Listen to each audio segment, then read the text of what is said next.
The Kano State Governor Abdullahi Ganduje has denied all the allegations of collecting bribes leveled against him.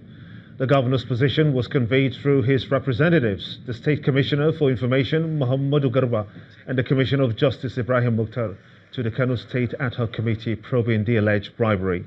State lawmakers had sent out an invitation to the governor last Wednesday to appear and explain the videos that went viral. The allegation leveled against him is injurious, falsehood, designed purposely to tarnish his long-established good reputation, reduce his popularity for some political opponents to take undue advantage in the forthcoming general election. 4, that caution shall be exercised in handling this allegation, putting into consideration the antecedents of the accuser on similar accusations against leaders and rulers in the state. Priests from the Anglican Communion in Anambra State carried out a sit-in protest in front of the government house in Awka over the state government's continued ownership of a school. The priests, who jointly sang hymns in displeasure, say that they will remain resolute in the struggle for the reclamation of the school and place of worship, which they believe is part of Bishop Crowther's legacy for the church in Onitsha. Been worshiping in that place for a long time, and we therefore must worship there. That is our own part. That is the memory of Crowther that brought the entire land, that brought civilization to the whole eastern Nigeria. Our governor, we love you. You have been coming to our synods and our gathering. We love you so much, but yet, do what is right. Do what is right. Let justice prevail in Anambra State. Let us not take people because of their denominations. We are seeing a lot of things that is happening in many places, in many towns, where denominationalism is enthroned in the place of justice. It's not supposed to be so. We are going to take serious step about that. After this, maybe by next week, if care is not taken, if we didn't redress this injustice, we are going to come again. In the meantime, the Anambra State government maintains that the school belongs to it, insisting that it never belonged to the Anglican Church. It was established by the colonial masters as local authority school. After independence, the name was changed to Omu Waboka. Omu Waboka was a particularly strong woman from Onitsha. She was the leader of the women in Onitsha, almost as powerful as the Obi. So it remained one school until the population increased and another school was carved out of it, but remained in the premises. It was named for Ajay Crowther, who was the first missionary in Onitsha. He landed there. But the schools, now 2 schools, remained throughout government-owned. No part of it was owned by any church. The Anglican Communion in the state has taken the matter to the court, while the state government has set up a committee to look into the matter. Reducing the level of child and maternal mortality in Nigeria is a priority for the health sector and a key factor in the federal government's strategic plan for improved healthcare delivery. The Minister of Health stated this in Abuja at the launch of the Safe Birth Initiative sponsored by Coca-Cola, manufacturers, retailers and marketers of non-alcoholic beverages, concentrates and syrups. The Managing Director of Coca-Cola Nigeria says that the company has a main pillar and a golden triangle which ensures success in their interventions around the world. According to UNICEF, Nigeria is the second highest in child and maternal mortalities in the world. Reasons for child and maternal mortality range from complications due to postpartum bleeding to lack of access to trained medical staff. And that is why Coca-Cola Nigeria, in collaboration with the Ministry of Health, has launched the Safe Birth Initiative. We believe in giving back to the society. We are operating in this blessed land that has, as much as it's beautiful, as much as it is exciting, as much as it is a warm feeling from everybody, it just has problems, and we cannot ignore them. The company's managing director says they have 4 key pillars in their intervention drive: women, waste management, water, and well-being. We always go as a partnership, and we call it a golden triangle. We have us. We always go with the government because the government gives us scale and credibility. They also participate. And the third thing is the NGO. Delivering a goodwill message at the event was the wife of the Senate president. She spoke on the need for more companies to make interventions in the area of well-being.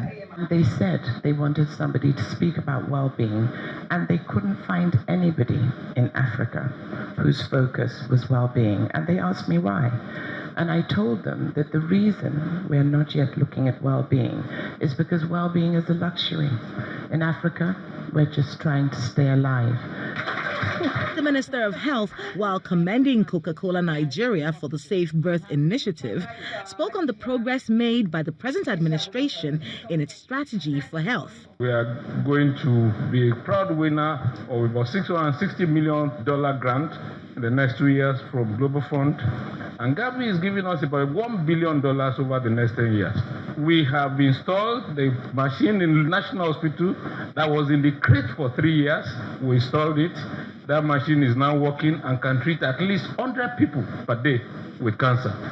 A brand new labor ward with world-class equipment was also opened at the National Hospital in a bid to ensure that mothers and babies receive the best medical care possible. Well, I'll take you to one of our earlier controversial stories where the Imo State governorship primaries was the focus. Now, Governor Okorocha has faulted the position of the party's chairman, Oshiomhole, on the party's governorship flag bearer.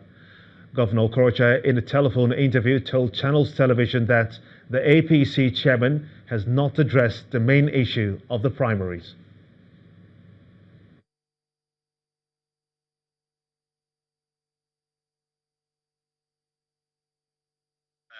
I'm so disappointed hearing from Oshiomhole making this kind of comment, and which I consider diversionary and even the main issue.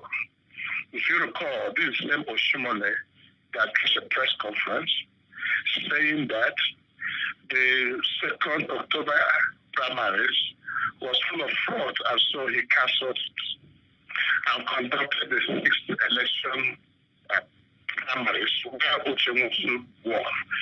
In his speech, he sounded very pitchy. At the mention, this was addressing issue, he was talking about Chief Judge, son-in-law, and what have you. The question remains, it should be asked, who won that election? And now, whoever won the election should be given that as Oshiomhole. Now, it might shock you to hear that this same National Working Committee led by the chairman gave a letter to Oshiomhole as the winner of that election, National Working Committee.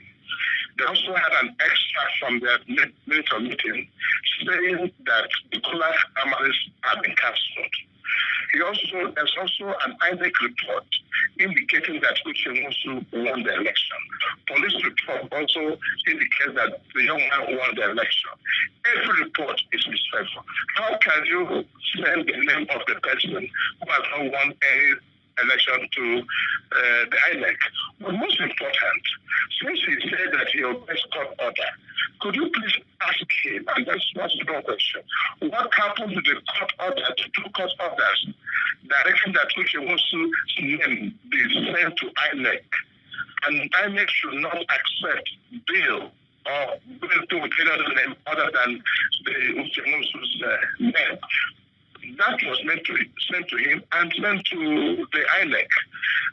And there's a Form 40 there now on Adams Oshiomhole for failing to obey court order. He knows that. Why does he want to deceive the members of the public? I'm so disappointed. The Imo State Governor Rochas Okorocha responding to the chairman of the APC, Adams Oshiomhole. You're watching the news at 10 on Channels Television, reaching you live from Lagos. Let's quickly shift our gaze now, shall we, to business news with Kayode Okikiolu.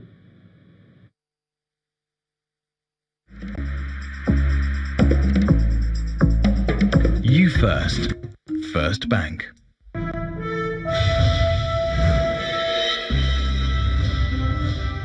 Many thanks, Kimba, and you're welcome to Business News. Well, as part of efforts to reduce business constraints in the economy, the federal government is planning the launch of a single window program, which is tagged National Trade Platform. The Vice President, Professor Yemi Osinbajo, made this announcement at the opening ceremony of the Lagos International Trade Fair. Professor Osinbajo, however, notes that the delay in the launch of the initiative is due to some alignment processes. The documentation required for imports and exports have been significantly reduced from 14 to 8 and 10 to 7 respectively. We still have loads of problems with the import and export procedure, and we are working on that. And one of the reasons why we're trying to establish what we call the National Trade Platform, or the single window for imports and exports, is because we can significantly reduce the time it takes and the trouble it takes to bring in goods and clear them, and also to export, if we have this single window. And we hope that we'll be able to launch that single window in a few months. It's been delayed due to issues that concern the individual ministries and MDAs trying to align all their various electronic platforms. And we've been working on all of that, and we hope we'll be able to deliver it very shortly. Nigeria's Vice President, Professor Yemi Osinbajo. Elsewhere, oil prices ended lower today, posting a fourth consecutive weekly loss as markets brace for U.S. sanctions on Iran next week amid concerns about the prospects for oil supply. U.S. light crude, which has fallen 6.6% this week, closed Friday's session down 1.22% to $62.88, while Brent crude dropped 0.38% to $72.64 by 9:15 p.m. local time and has fallen 6% this week. In the meantime, the U.S. government has agreed to let 8 countries, including South Korea, Japan, and India, keep buying Iranian oil after sanctions are reimposed, while a list of all countries getting U.S. waivers for the imports is expected to be released officially on Monday. Let's head over to the Nigerian Stock Exchange, where Friday's session at the stock exchange ends with a moderate rebound as renewed demand for some bellwether banking and energy equities lift key market indicators. Let's now join Tosin Adesina, who has an overview of today's trading.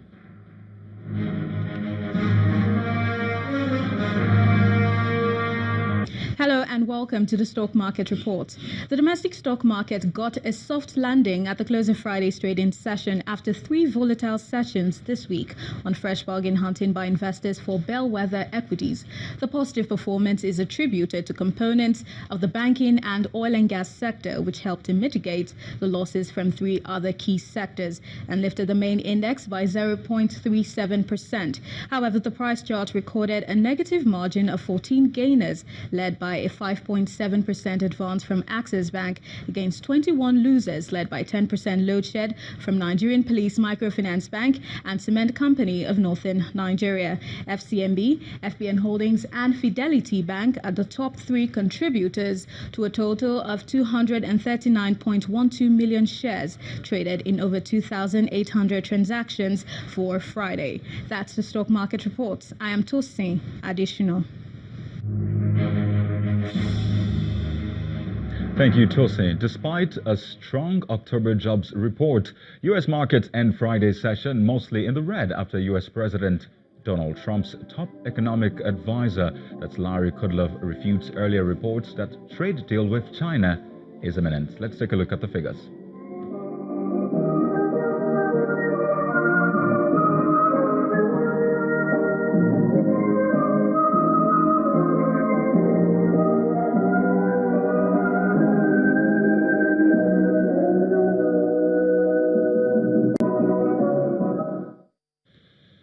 Well, that's business news for tonight. Thank you for watching. I am Kayode Okikiolu.